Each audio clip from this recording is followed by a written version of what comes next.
What's Up? Doc Mike. Public Health on Call. By Johns Hopkins Bloomberg School of Public Health. Today's topic for December 9, 2020. Overdose and the COVID-19 pandemic. Challenges of patient-centered treatment for opioid disorder. Thank you, Johns Hopkins Bloomberg School of Public Health. Welcome to Season 2 of Public Health on Call, a podcast from the Johns Hopkins Bloomberg School of Public Health.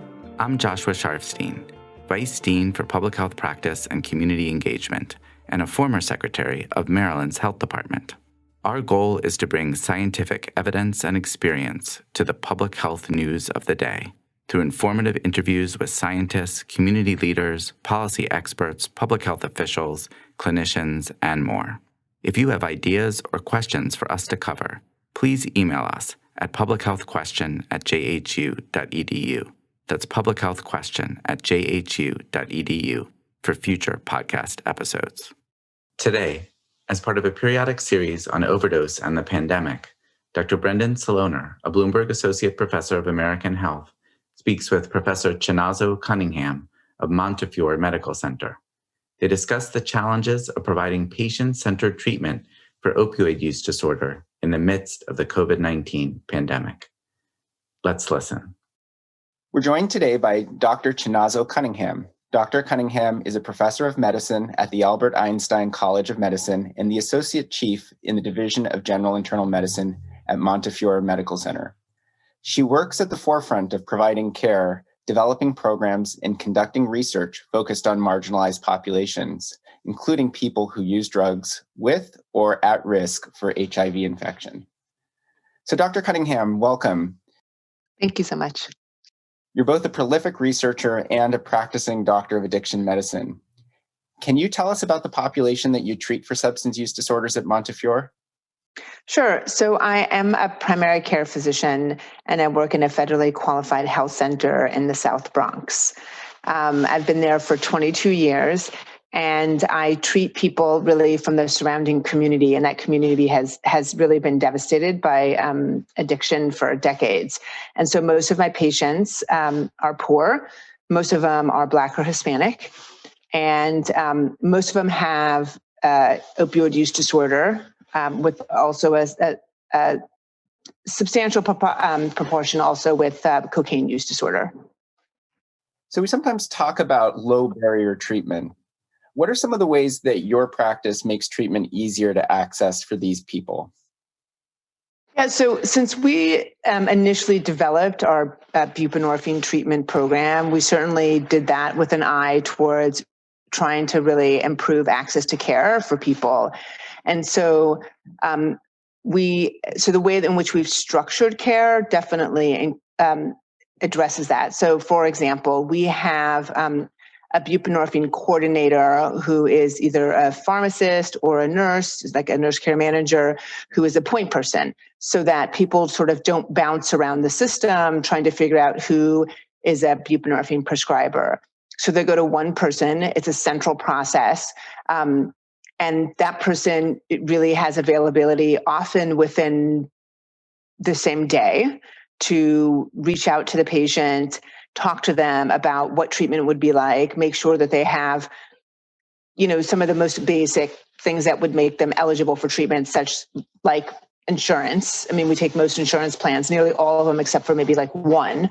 We want to make sure that, for example, they're not on high doses of methadone or other things that might make treatment with buprenorphine just very challenging. And so once we do that, we then schedule them for an appointment, usually within 48 hours.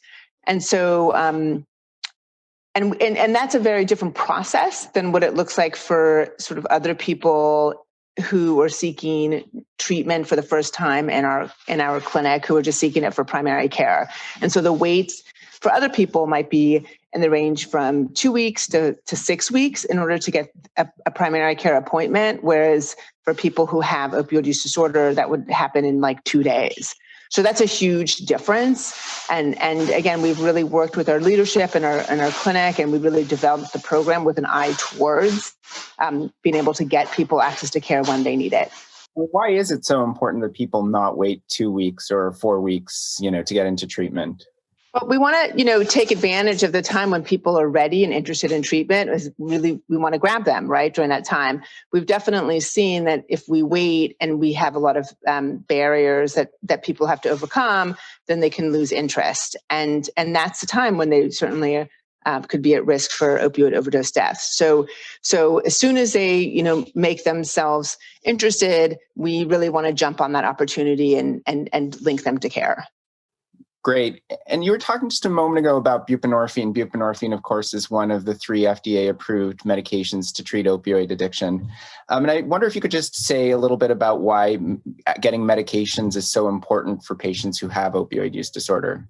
Right. Well, medications are life-saving. I mean, that's the simple answer, right? We know that medications reduce the risk of overdose death by at least 50%. And so medication is treatment. We also are fortunate at Montefiore. We have 5 methadone programs. And actually, one of the methadone programs is literally across the street from my clinic. And so we also coordinate with them and make sure that patients have the right treatment that matches their needs. And so that's really a big plus, that if people, if methadone is really a better treatment for the patient, we can literally walk them across the street, or vice versa. If someone shows up to our methadone program and buprenorphine is a better treatment option, they can also walk them across the street. So it's really wonderful to have, to be able to provide options to our patients and to get the best fit for them. Great. So practicing in New York City, your patients were amongst those most immediately in peril when COVID cases started to rise last spring. So tell me a little bit about how your clinic adapted to the pandemic. So I would say in the Bronx, we were in the epicenter of the epicenter. I personally was deployed to provide treatment in our hospital in March, which was at the really point of the surge of COVID. It was really incredibly overwhelming. The whole city of New York shut down. The entire healthcare system changed on the dime, and many of us who were buprenorphine providers were deployed to work in the hospital. Mm-hmm. So I would say what we did is we really worked as a team of providers. So we have about 50 providers who provide buprenorphine treatment in 7 different clinics. And while people were being deployed, here and there, it was really important to have very clear leadership in terms of the buprenorphine treatment program. And so one of my colleagues, Dr. Tiffany Liu, really sort of stepped to the forefront and organized us so that we would ensure that our patients continue to have access to treatment. And so what that looked like was that we met weekly as a team as things were changing so quickly in terms of the policies and regulations around treatment, to make sure that we were on the same page, and to make sure that we were falling within the regulations. We offered only telehealth visits.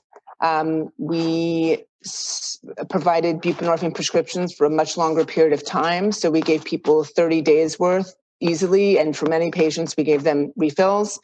We worked with pharmacies to ensure that they would have access to their medications. We also mailed medications.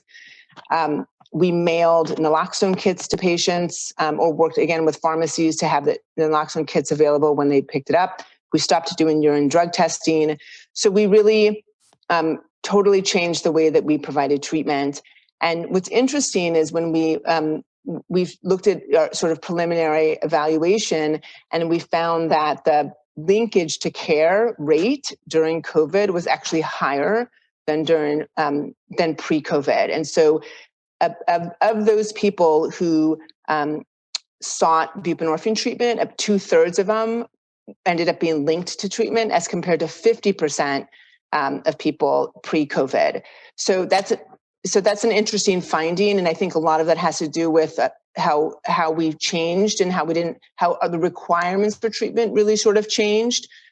But we are looking further into that so that we can learn a little bit more, and so we can continue to make sure that we can really link people to care as best as possible. Yeah, really interesting. And you talked about the telehealth, and I want to dig into that just a little bit more. So how is telehealth working for your patients?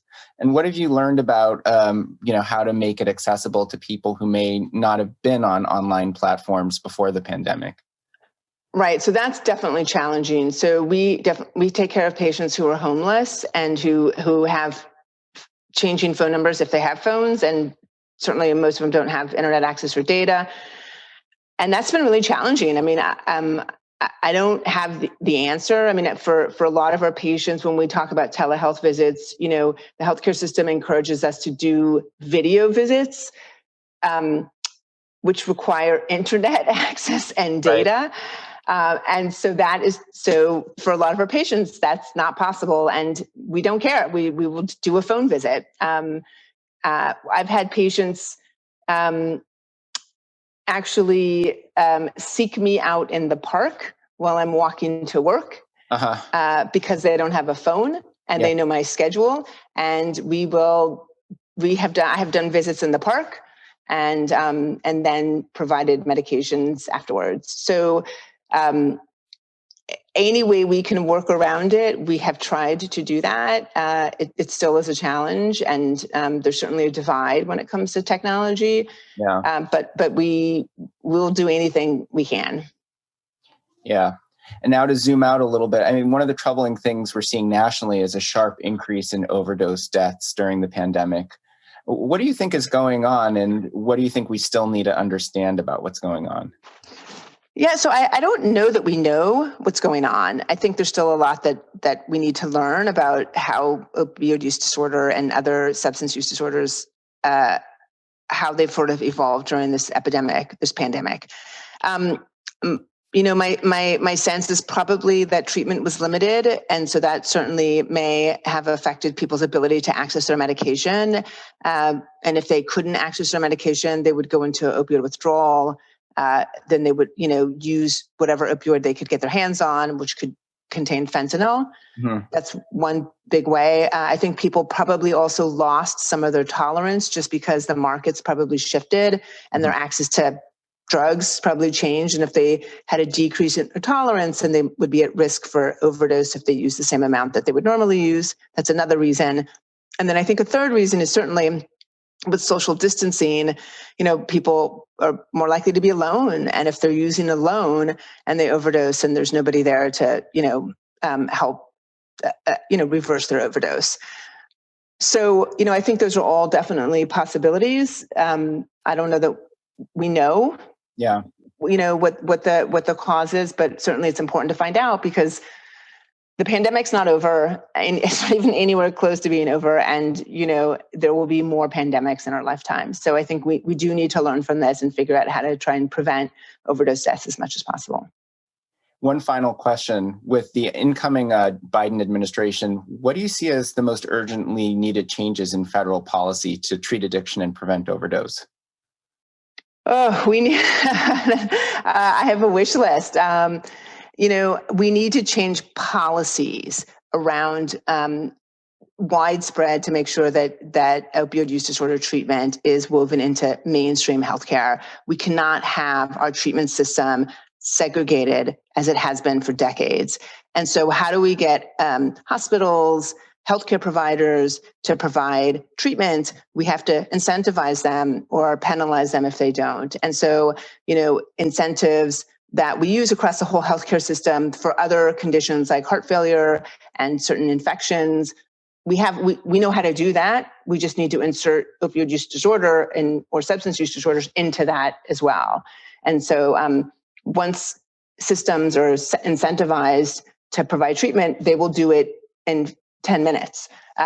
But to this point, we've been sort of relying on the goodwill of individual providers, and that will get us only so far. Dr. Chinazo Cunningham, thank you so much for coming on the podcast. Thank you. Thank you for having me. Public Health on Call is produced by Joshua Sharfstein, Lindsay Smith-Rogers, Stephanie Desmond, and Lamari Morales. Audio production by Spencer Greer, Niall Owen McCusker, Cian Oates, and Matthew Martin, with support from Chip Hickey. Distribution by Nick Moran. Thank you for listening.